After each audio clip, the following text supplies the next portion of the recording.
মদিনার নেতারা আল্লাহর নবীকে বাড়ি নেওয়ার জন্য যার যার প্রাসাদে ঘরে নেওয়ার জন্য ওটের রশি ধরে টানাটানি শুরু করলো।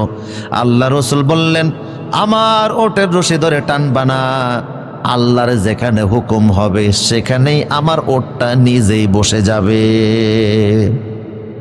ফাইন্নাহা মা'মুরাতুন, কারণ এটা আদেশপ্রাপ্ত। হুকুম মানে কার? আবু আইয়ুব আনসারীর ঘরের সামনে গিয়ে রাসূলুল্লাহর ওট থেমে গেল। আল্লাহ রসুল আবু আইয়ুব আনসারী বললেন, আমার ঘরে আপনি প্রবেশ করুন। হে রাসূল, এই ঘরটা মূলত আমার না, আপনার নিজেরই। হুজুর বললেন, তা কি করে? এই ঘর তো আমি বানাই নাই। আবু আইয়ুব বলল, আপনি বানান নাই, কিন্তু আজ থেকে 750 বছর পূর্বে ইয়েমেনের বাদশা তোব্বাত আপনার জন্য এই ঘরটা বানিয়েছে। হুজুর গিয়ে ঘরে উঠলেন। মনোযোগ আছে আপনাদের? দলে দলে লোকজন রাসূলুল্লাহর সঙ্গে সাক্ষাৎ করতে গেল।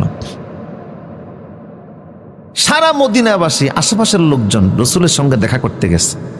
যত লোক রাসূলের সঙ্গে মদিনায় সাক্ষাৎ করতে আসলো, এদের মধ্যে ইহুদিদের একজন বড় আলেম, নাম ছিল আব্দুল ইবনে সালাম।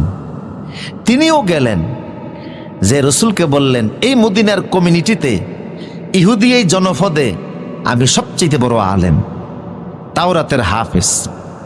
আপনার আপাতমস্তক দেখে মনে হচ্ছে আপনি অবশ্যই আখেরি নবী, তবে আমি এমনিতে আপনার হাতে কালেমা পড়ব না। আমার 3টি প্রশ্ন আছে। ইন্নী সাইলুকা আন সালাসিন লা ইয়ালামুহুন্না ইল্লা নাবিয়্যুন। 3টি প্রশ্ন আমি আপনারা করব, নবী সারা পৃথিবীর কেউ এই 30টি প্রশ্নের উত্তর জানে না। কয়টা প্রশ্ন? পৃথিবীর নবী সারা কেউ এই প্রশ্নের অ্যান্সার জানে না। হুজুর বললেন, সালু আন্নি উজিবু লাকুম, প্রশ্ন করো আমি জবাব দিব।